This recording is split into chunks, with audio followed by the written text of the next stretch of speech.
mariage n'est pas un arrangement social, mais une vocation ou une personne est destinée à un partenaire bien prédestiné. Bien aimé, quand tu sais ça, tu attends ton partenaire. Dieu te donnera le partenaire. Vis dans cette confiance-là, vis dans cette foi. Sache reconnaître ton partenaire de vie. Nous sommes nés et nous avons grandi avec beaucoup d'idées préconçues. L'une des idées préconçues, c'est l'idée à laquelle nous disons que les femmes sont plus nombreuses que les hommes. Et voilà pourquoi l'homme peut avoir plusieurs femmes. Et que la femme doit savoir qu'elle peut être la deuxième, la troisième et la 10e femme.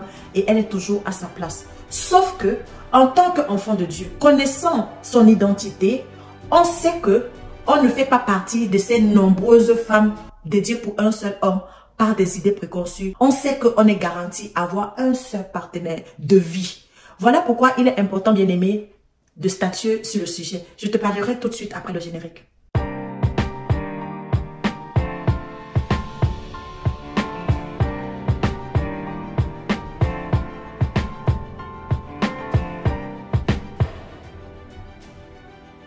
Shalom bien-aimé. Les gens disent, et on a grandi avec ça en disant que les femmes sont plus nombreuses que les hommes. Et voilà pourquoi nous devons être des 3e, des 5e femmes. Et que les hommes peuvent avoir plusieurs femmes. Est-ce que c'est vrai?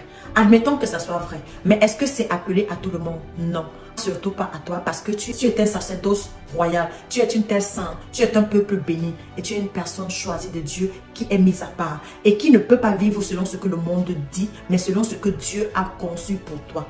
Il faut savoir que le ratio homme-femme est minime parce que ça tient compte et des régions et des groupes d'âge et de plusieurs facteurs.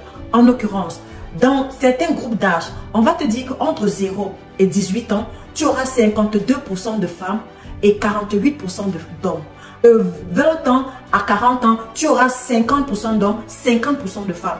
Des régions bantou, tu auras 40% d'hommes et tu auras 60% de femmes. Donc en fonction des régions, en fonction des pays, en fonction des groupes d'âge, en fonction de l'économie, on a des ratios qui diffèrent. Donc toi, tu ne peux pas te baser sur l'instabilité de tous ces facteurs-là pour dire qu'il y a plus de femmes que d'hommes. Tu ne dois pas pour cela te mettre dans ce lot-là.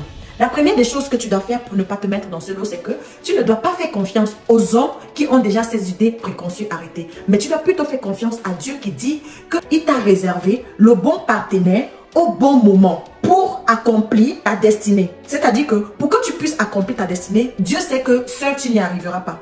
Il mettra, il préparera une personne qui va répondre à toi tes valeurs, à toi ta vision, à toi ta culture. Il va te donner tout cela afin que tu marches dans la même destinée. Je prends un exemple. Admettons que chez les bouddhistes, il y a 40% d'hommes, il y a 60% de femmes. Et chez les chrétiens, toi tu es chrétienne par exemple, il y a 50-50. Tu ne peux pas te baser sur l'idée conçue si on fait le ratio mondial en disant qu'il y a plus de femmes que d'hommes. Tu ne peux pas. Tu dois te spécifier dans ta catégorie en disant ma catégorie de chrétien, ma catégorie de culturelle qui répond aux valeurs éthique, morale et spirituelle me dit que je suis conçu pour avoir un seul partenaire. Tu as compris un peu? Je suis conçu pour avoir un partenaire, le bon partenaire pour ma destinée. Et s'il m'arrivait que ce partenaire allait à mourir, Dieu réservera encore un bon partenaire qu'il aura préparé, peut-être divorcé, peut-être veuf, toujours pour moi, pour continuer mon cheminement. Et c'est ainsi fait. Mais tant que tu vas rester dans l'idée préconçue des hommes, ton système de pensée va te jouer des tours et tu vas vivre dans cette atmosphère-là de limitation. La deuxième des choses que tu dois savoir, bien aimé, c'est que le mariage n'est pas un arrangement social, mais une vocation ou une personne est destinée à un partenaire bien prédestiné. Bien aimé, quand tu sais ça, tu attends ton partenaire. Dieu te donnera le partenaire.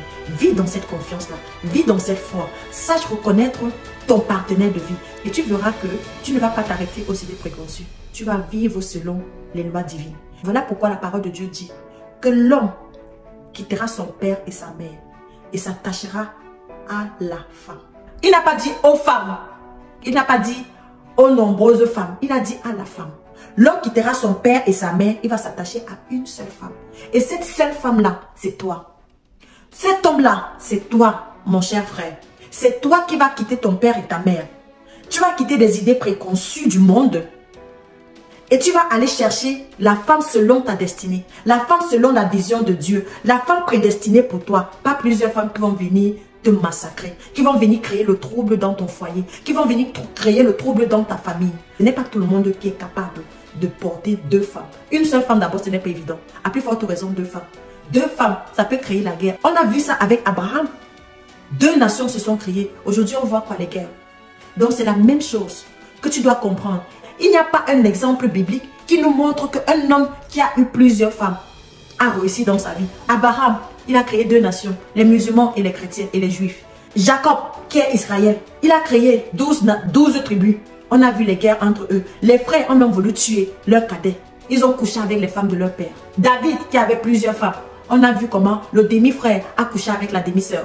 On a vu comment Salomon, étant dans toute sa grande sagesse que Dieu lui avait donnée comme grâce, Salomon a eu 700 combien et 300 combien. On a vu d'où vient la discussion. Aujourd'hui, je t'incite, femme, à te considérer comme celle-là. Au lieu d'aller prendre le mari d'autrui. Parce qu'on t'a dit que tu ne peux pas avoir ton homme seul. Reste dans la confiance de Dieu. Cherche à avoir ce partenaire-là. Essaie de t'identifier. Dans quelle culture, dans quel groupe d'âge, dans quelle moralité tu es. Et commence à prier pour que Dieu te donne l'homme selon ta culture, selon ta moralité, selon tes bases, selon ta foi. Et il te donnera.